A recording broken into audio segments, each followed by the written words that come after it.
ಈ ಒಂದು complete video ನಿಮ್ಮ engineering first year road map ಬಗ್ಗೆ ಆಗಿರುತ್ತೆ. ಸೊ ಈ ಒಂದು ವಿಡಿಯೋದಲ್ಲಿ ನೀವು ನಿಮ್ಮ ಫಸ್ಟ್ ಇಯರ್ ಅಂದರೆ ಯಾವ ರೀತಿ ಇರುತ್ತೆ, ಎಷ್ಟು ಸಬ್ಜೆಕ್ಟ್ಸ್ ಇರುತ್ತೆ, ಮತ್ತು ಚೇಂಜ್ ಆಫ್ ಬ್ರಾಂಚ್ ಯಾವ ರೀತಿ ಇರುತ್ತೆ, ನೀವು ಯಾವ ರೀತಿ ಪ್ಲ್ಯಾನ್ ಮಾಡಿಕೊಂಡು ಎಬೋ 8 CGPA ತೆಗಿಬೇಕು. ಸೊ ಈ ರೀತಿ ಕಂಪ್ಲೀಟ್ ಡೀಟೇಲ್ಸು ಈ ಒಂದು ವಿಡಿಯೋದಲ್ಲಿ ನಾನು ಕ್ಲಿಯರಾಗಿ ತಿಳಿಸ್ಕೊಡ್ತೀನಿ. ಸ್ವಲ್ಪ ಕೋಲ್ಡ್ ಇರೋದ್ರಿಂದ ವಾಯ್ಸು ಒಂದು ಸ್ವಲ್ಪ ಬೇರೆ ರೀತಿ ಬರ್ಬೋದು. ಸೊ ಅಡ್ಜಸ್ಟ್ ಮಾಡ್ಕೊತೀರಾ ಅಂದ್ಕೊತೀನಿ.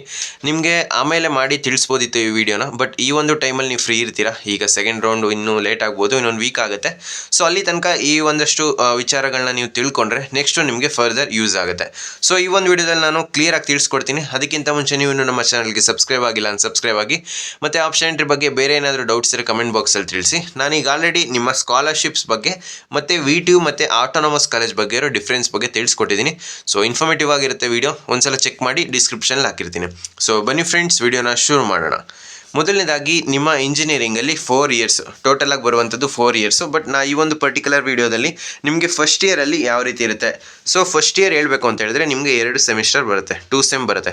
ನಿಮಗೆ 4 ಇಯರ್, ಸೊ ಕಂಪ್ಲೀಟ್ ಇಂಜಿನಿಯರಿಂಗ್ ಇರೋದು 4 ಇಯರ್ಸು. ಈ ಒಂದು 4 ಇಯರ್ಸಲ್ಲಿ ನಿಮಗೆ 8 ಸೆಮ್ ಬರುತ್ತೆ.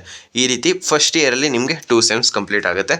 ಇದೊಂದು ಅರ್ಥ ಆಯಿತು. ನೆಕ್ಸ್ಟು ಎಷ್ಟು ಸಬ್ಜೆಕ್ಟ್ಸ್ ಇರುತ್ತೆ ಅಂತ ಹೇಳಿದ್ರೆ ಟೋಟಲ್ ಆಗಿ ನಿಮಗೆ ಫಸ್ಟ್ ಇಯರ್, ನಾನು ಈಗ ಪರ್ಟಿಕ್ಯುಲರ್ ವಿಡಿಯೋ ಫಸ್ಟ್ ಇಯರ್ ಬಗ್ಗೆ ಮಾತ್ರ ಇರುವಂಥದ್ದು. ನಿಮಗೆ ಟೋಟಲ್ ಆಗಿ 16 ಸಬ್ಜೆಕ್ಟ್ಸ್ ಬರುತ್ತೆ.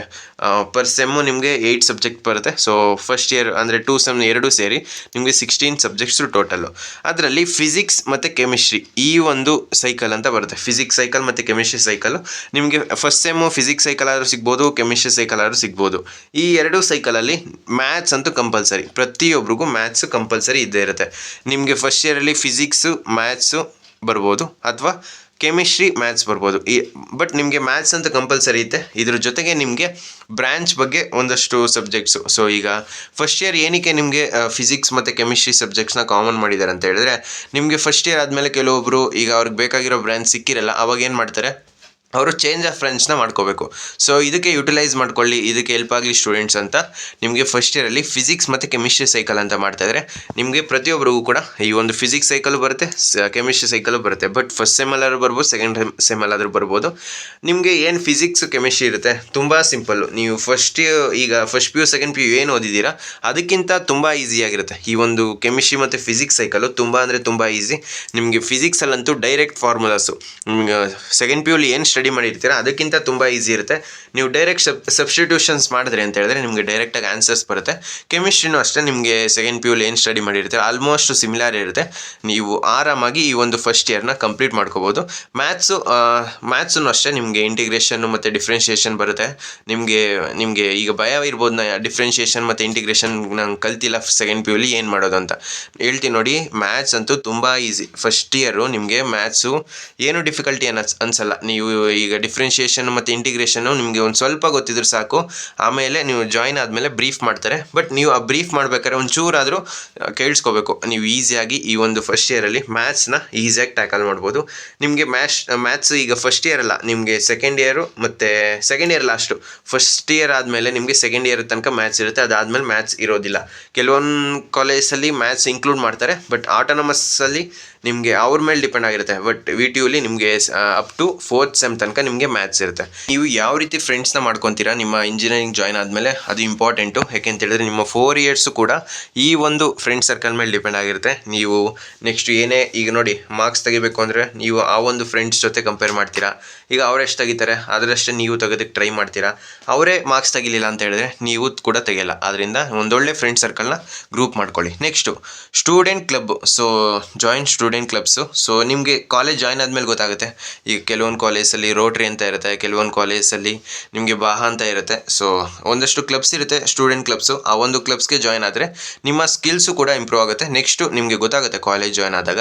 ನೆಕ್ಸ್ಟು ಈ ಒಂದು ಸ್ಕಿಲ್ಸ್ನ ನೀವು ಫಸ್ಟ್ ಇಯರಲ್ಲೇ ಅಕ್ವೈರ್ ಮಾಡಿಕೊಂಡ್ರೆ ತುಂಬ ಯೂಸ್ ಆಗುತ್ತೆ. ನೆಕ್ಸ್ಟು C++, ಪೈಥಾನು, ಜಾವಾ ಮತ್ತು ವೆಬ್ ಡೆವಲಪ್ಮೆಂಟು ಈ ಒಂದು ಸಿಂಪಲ್ ಕೋರ್ಸ್ಗಳನ್ನ ನೀವು ಆನ್ಲೈನ್ ಕೋರ್ಸ್ ಅಥವಾ ನಿಮ್ಮ ಫಸ್ಟ್ ಇಯರಲ್ಲೇ ಅವರು ಗೈಡ್ ಮಾಡ್ತಾರೆ. ನಿಮಗೆ ಸಬ್ಜೆಕ್ಟ್ಸೇ ಇಡ್ಬೋದು C++ ಅಂತ. ನೆಕ್ಸ್ಟು ಇದನ್ನು ನೀವು ಅಕಸ್ಮಾತ್ ನಿಮಗೆ ಈ ಒಂದು ಸಬ್ಜೆಕ್ಟ್ಸ್ ಇಲ್ಲ ಅಂದ್ರೂ ನೀವು ಆನ್ಲೈನ್ ಮುಖಾಂತರ ಇರ್ಬೋದು, ಕೆಲವೊಂದು ಯೂಟ್ಯೂಬ್ ಚಾನಲ್ಸ್ ಇದೆ, ಅದನ್ನು ನೋಡಿಕೊಂಡು ಸ್ಟಡಿ ಮಾಡಿ ನೀವು ಫಸ್ಟ್ ಇಯರಲ್ಲೇ ಈ ಕೋಡಿಂಗ್ ಲ್ಯಾಂಗ್ವೇಜ್ನ ಕಲ್ತ್ಕೊಂಡ್ರೆ ನೆಕ್ಸ್ಟು ನಿಮಗೆ ಫರ್ದರ್ ಯೂಸ್ ಆಗುತ್ತೆ. ಸೊ ವೆಬ್ ಡೆವಲಪ್ಮೆಂಟ್ ಇರ್ಬೋದು, ಇದೆಲ್ಲ ತುಂಬ ಈಸಿ ಇರುತ್ತೆ. ಸಿನೂ ಈಸಿ ಇರುತ್ತೆ. ಸಿ++, ಪೈಥಾನು, ಜಾವಾ ಇದು ಒಂದು ಸ್ವಲ್ಪ ಟಫ್ ಇರುತ್ತೆ. ನೋಡಿ, ನೀವು ಫಸ್ಟ್ ಇಯರಲ್ಲೇ ಇದನ್ನೆಲ್ಲ ಕಲ್ತ್ಕೊಂಡ್ರೆ ನಿಮಗೆ ಈಸಿ ಆಗುತ್ತೆ. ನೆಕ್ಸ್ಟು ಇದ್ರ ಬಗ್ಗೆ ಫರ್ದರ್ ವೀಡಿಯೋಸ್ ಬರ್ತಾ ಇರುತ್ತೆ. ನೆಕ್ಸ್ಟ್ ಕೊನೆಯದಾಗಿ ಫೈನಲ್ ಆಗಿ ಬ್ಯಾಕ್ಲಾಗ್ಸು. ಪ್ರತಿಯೊಂದು ಸ್ಟೂಡೆಂಟ್ಗೂ ಇದ್ರ ಬಗ್ಗೆ ಗೊತ್ತಿರುತ್ತೆ. ಆದ್ರೂ ಕೆಲವೊಂದು ಸ್ಟೂಡೆಂಟ್ಸು ಈಗ ಫಸ್ಟ್ ಇಯರ್ ಸೆಕೆಂಡ್ ಇಯರ್ ಈಗ PUC ಏನಿರುತ್ತೆ ಇದರಲ್ಲಿ 90% ತೆಗೆದಿರೋರು ಕೂಡ ಬ್ಯಾಕ್ಲಾಗ್ನ ಮಾಡ್ಕೊತಾರೆ. ಏನಕ್ಕೆ? ಲೇಸಿನೆಸ್ಸಿಂದ. ನೀವು ಇಂಜಿನಿಯರಿಂಗ್ ಜಾಯ್ನ್ ಆದಮೇಲೆ ಹೇಳಿದ್ನಲ್ಲ, ನಿಮ್ಮ ಫ್ರೆಂಡ್ ಸರ್ಕಲ್ ಯಾವ ರೀತಿ ಇರುತ್ತೆ, ನಿಮ್ಮ 4 ಇಯರ್ಸ್ ಕಂಪ್ಲೀಟ್ ಅದ್ರ ಮೇಲೆ ಡಿಪೆಂಡ್ ಆಗಿರುವಂಥದ್ದು. ಈಗ ನಿಮ್ಮ ಫ್ರೆಂಡ್ಸ್ ಗ್ರೂಪಲ್ಲಿ ಯಾರು ಓದೋರಿಲ್ಲ ಅಂದರೆ ಈಗ ನೋಡಿ ಅವ್ರಿಗೆ ಪಾಸ್ ಆದರೆ ಸಾಕು, ಈ ರೀತಿ ಮೈಂಡ್ ಸೆಟ್ ಇದ್ದಾಗ ಖಂಡಿತ ಬ್ಯಾಕ್ಲಾಗ್ ಅನ್ನುವಂಥದ್ದು ಬಂದೇ ಬರುತ್ತೆ. ಅವರು 90% ತೆಗೆದಿರ್ಬೋದು PUCಲಿ, ಬಟ್ ಇಲ್ಲಿಗೆ ಬಂದಾಗ ಬ್ಯಾಕ್ಲಾಗ್ ಅನ್ನೋದನ್ನ ಮಾಡ್ಕೊತಾರೆ. ನೀವು ಯಾವುದೇ ಕಾರಣಕ್ಕೂ ಬ್ಯಾಕ್ಲಾಗ್ ಅನ್ನೋದನ್ನ ಉಳಿಸ್ಕೋಬೇಡಿ. ಯಾಕೆ ಅಂತ ಹೇಳಿದ್ರೆ ನಿಮ್ಮ ಫಸ್ಟ್ ಇಯರ್ ಕಂಪ್ಲೀಟ್ ಆದ ತಕ್ಷಣ ಅದರಲ್ಲೇ ನಿಮಗೆ ಎಷ್ಟು ಪರ್ ಸೆಮ್ಮು ನಿಮಗೆ 8 ಸಬ್ಜೆಕ್ಟ್ಸ್ ಬರುತ್ತೆ. ಸೊ ಟೋಟಲ್ 16 ಸಬ್ಜೆಕ್ಟ್ಸ್ ಇರುತ್ತೆ. ಅದರಲ್ಲಿ ನೀವು 16 ಸಬ್ಜೆಕ್ಟ್ಸಲ್ಲಿ 1-2 ಬ್ಯಾಕ್ಲಾಗ್ನ ಉಳಿಸ್ಕೊಂಡ್ರೆ ನೆಕ್ಸ್ಟು ಸೆಕೆಂಡ್ ಇಯರಲ್ಲಿ ನೆಕ್ಸ್ಟು 16 ಸಬ್ಜೆಕ್ಟ್ಸ್ ಇರುತ್ತಲ್ಲ, ಅದ್ರ ಜೊತೆಗೆ ಇದೆರಡು ಸಬ್ಜೆಕ್ಟ್ ಆ್ಯಡ್ ಆಗುತ್ತೆ. ನೀವು ಅದನ್ನು ಓದಬೇಕು. ನೆಕ್ಸ್ಟು ಒಂದು ಸ್ವಲ್ಪ ಟೈಮ್ ಇರುತ್ತೆ, ಆವಾಗ ಮಾತ್ರ ನೀವು ಲಾಸ್ಟ್ ಇಯರ್ ಏನು ಬ್ಯಾಕ್ಲಾಗ್ ಉಳಿಸ್ಕೊಂಡಿರ್ತೀರ ಅದನ್ನು ಸ್ಟಡಿ ಮಾಡಬೇಕಾಗುತ್ತೆ. ಆದ್ದರಿಂದ ಬ್ಯಾಕ್ಲಾಗ್ ಅನ್ನೋದನ್ನ ಉಳಿಸ್ಕೊಳ್ಳೋದಕ್ಕೆ ಹೋಗ್ಬಿಡಿ. ನೀವು ಈಸಿಯಾಗಿ ಹೇಳಿದ್ನಲ್ಲ 20-30% ಎಫರ್ಟು ನೀವು PUCಲಿ ಏನು ಹಾಕ್ತಿದ್ರಿ ಅಷ್ಟನ್ನು ಹಾಕಿದ್ರೆ ಈಸಿಯಾಗಿ 8+ CGPAನ ತೆಗಿಬೋದು. 8+ CGPA ಸ್ಕೋರ್ ಮಾಡೋದ್ರ ಜೊತೆಗೆ ನೀವು ಸೈಡ್ ಇನ್ಕಮ್ ಬರೋ ರೀತಿ ಏನಾದರೂ ಮಾಡ್ಕೊಳ್ಳೇಬೇಕು. ನಿಮಗೆ ಹಲವಾರು ವೇಸ್ ಇದೆ ಈ ಒಂದು ಸೈಡ್ ಇನ್ಕಮ್ ಯಾವ ರೀತಿ ಮಾಡ್ಕೊಳ್ಳೋದು. ನಿಮಗೆ ಡೆಡಿಕೇಟೆಡ್ ವಿಡಿಯೋ ಮಾಡಿ ತಿಳಿಸ್ಕೊಡ್ತೀನಿ. ನಾನು ಕೂಡ ಈ ಒಂದು ಸೆಮ್ಮಲ್ಲಿ ನಿಮಗೆ ಪೇಯ್ಡ್ ಗೈಡೆನ್ಸ್ ಯಾರೆಲ್ಲ ತೊಗೊಂಡಿರ್ತಾರೆ ಅವ್ರಿಗೆ ಗೊತ್ತಿರುತ್ತೆ. ಸೊ ನನ್ನ ಎಕ್ಸಾಮ್ಸ್ ಟೈಮಲ್ಲಿ ಎಕ್ಸಾಮ್ಸ್ ಬರ್ಕೊಂಡು ಜೊತೆಗೆ ಅವ್ರಿಗೆ ಗೈಡೆನ್ಸ್ ಕೊಟ್ಕೊಂಡು ಕಾಲೇಜ್ ಲಿಸ್ಟಲ್ಲಿ ರೆಡಿ ಮಾಡಿ ಹಂಗಿದ್ರು ಕೂಡ ನಾನು 8+ CGPA ತೆಗೆದೆ. ಸೊ ನನ್ನ ಫ್ರೆಂಡ್ಸು ಬರೀ ಓದ್ಕೊಂಡೆ ಕೂಡ ಅವರು 8+ CGPA ತೆಗೆಯೋದಕ್ಕಾಗಿಲ್ಲ. ಇದರಲ್ಲಿ ಡಿಫ್ರೆನ್ಸ್ ಏನು ಅಂತ ಹೇಳಿದ್ರೆ, ನಾನು ಎಷ್ಟು ಓದಬೇಕು ಏನು ಓದಬೇಕು ಅದನ್ನು ಮಾತ್ರ ಓದಿದೆ. ಪ್ಲ್ಯಾನ್ ಮಾಡ್ಕೊಂಡು ಓದಿದೆ. ಮೇಯ್ನಾಗಿ ಹೇಳಬೇಕು ಅಂತಂದರೆ ಪ್ಲ್ಯಾನ್ ಮಾಡ್ಕೊಂಡು ಓದಿದ್ರೆ ನೀವು ಖಂಡಿತ 8+ CGPA ತೆಗಿಬೋದು. ನಾನು ನಿಮಗೆ ಹೇಳ್ಬೋದು 9+ CGPA ತೆಗಿಬೋದು ಅಂತ, ಬಟ್ ಅದನ್ನು ನಾನು ಮಾಡಿದ್ಮೇಲೆ ನಿಮಗೆ ಹೇಳೋದ್ರಲ್ಲಿ ಅರ್ಥ ಇರುತ್ತೆ. ಆದ್ದರಿಂದ ನಾನು ಈಗ ಒಂದು 8 ಈ ಒಂದು ಸೆಮ್ಮಲ್ಲಿ 8 ಬಂತು, ಲಾಸ್ಟ್ ಸೆಮ್ಮಲ್ಲಿ 8.4 ಬಂದಿತ್ತು.